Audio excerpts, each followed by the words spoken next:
A historic moment, 670,000 marched to demand final say on Brexit at second biggest demo in a century. The crowds stretched so far back that plenty of people never even made it to the rally.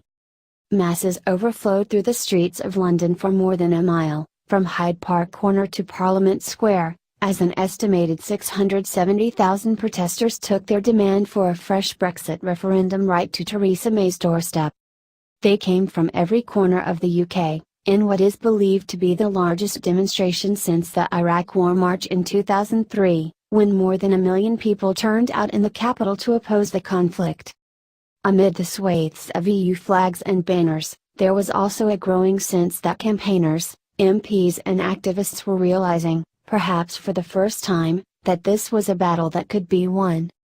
"We were the few, and now we are the many," Tory MP Anna Soubry told the crowds crammed into Parliament Square. "We are winning the argument, and we are winning the argument most importantly against those who voted leave." She said, "We will not walk away. We will take responsibility and sort out this mess with the people's vote." Speaking to The Independent beforehand, she said many Tory MPs were privately supportive of a second referendum amid bitter divisions in the party. Liberal Democrat MP Layla Moran said the sheer scale of the event shows that confidence is growing in the fight for a fresh vote. To huge cheers, London Mayor Sadiq Khan said the march marked a historic moment in our democracy.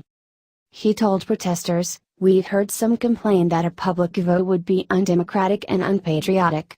But the opposite is true. There's nothing more democratic, nothing more British, than trusting the people to have the final say on our future."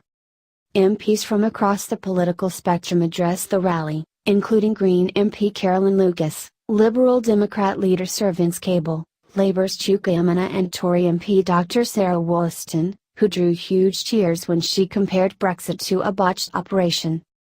Christian Broughton, editor of The Independent, told the crowds, "Theresa May says that the final say referendum will be a politician's vote, not a people's vote, but we can all remember what some politicians told us in 2016. We, the people, can all now see what's really coming. And from where I'm standing it looks like a people's vote to me."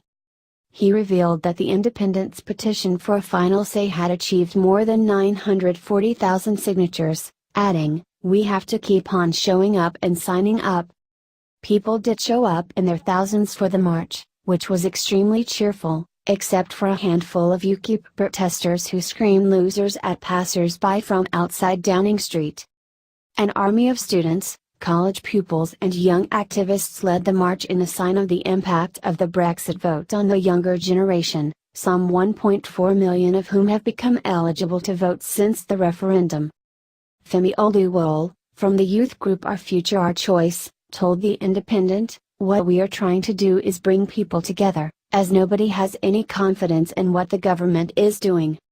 He said young people were going to be hit hardest by Brexit, both economically and in the opportunities to live and work abroad. Among the crowds was Piero Passett, a 71-year-old restaurant owner from Turin, said he was marching because he was concerned for the future of the younger generation. He said, "I've lived in London for 49 years, but I am more concerned about my children and my grandchildren. I still have my Italian passport, but I don't want to be stuck at Gatwick Airport in long queues." Mr. Passett said he was already struggling to recruit staff, as many Eastern European and Spanish workers no longer felt welcome in the UK. Ruby Savins, 13, had travelled from Brighton with her parents Nick and Celia. She said, "I've come because of my future. I think Brexit is wrong and I think we should stop it altogether. We all think that it is wrong and we think we should remain together." Jo Law, 31, and her partner Fuang Law, 23, came to protest about how Brexit was creating a toxic atmosphere. Ems Law, from South London, said, "I'm here because of my girlfriend. Trying to get a visa for her is just impossible. It's all about immigration."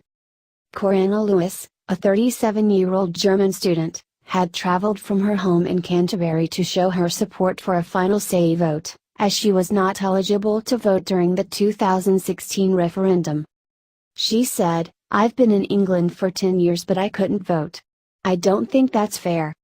I think there are lots of people who are absolutely engaged but were excluded from the vote. Also among the crowds was Lord of the Rings actor Andy Serkis, who described it as one of the most, if not the most important march of a generation. Other famous faces included Sir Bob Geldof, TV presenter Richard Bacon, Dragon's Den star Deborah Meaden, comedian Jenny Aguilar and Holby City actors Catherine Russell and Hugh Quarshie. Ahead of the march, a Downing Street spokeswoman told The Independent that people had a right to speak out, but that the Prime Minister had made clear her position in regards to a new referendum. While the protesters gathered, May visited an exhibition in her constituency, entitled Maidenhead and Me, featuring work by local artists. Please subscribe my channel Real World.